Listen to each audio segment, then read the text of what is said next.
যারা স্ত্রীকে বিভিন্ন ডাক্তারের চেম্বারে একা পাঠান। হাদিস শুনেন, সহিহ বুখারীর 5233 নম্বর হাদিস।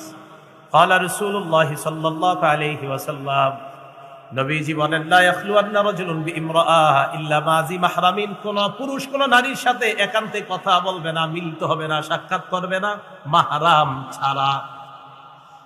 হসপিটালে আপনার বিবি যাওয়ার পর, আপনার বিবি হসপিটালে ডাক্তারের চেম্বারে যাওয়ার পর দরজাটা লাগানো হয়ে যায়, আপনার বিবি আর ডাক্তার ওই রুমের মধ্যে একা। আল্লাহ নবী বলেন, নারী পুরুষ একান্তে সাক্ষাৎ করবে না মাহরাম ছাড়া।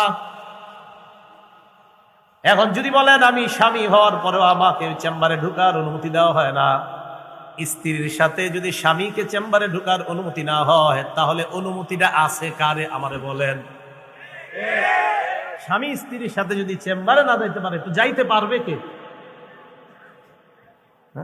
আজীব এক দুনিয়াতে আছে, নট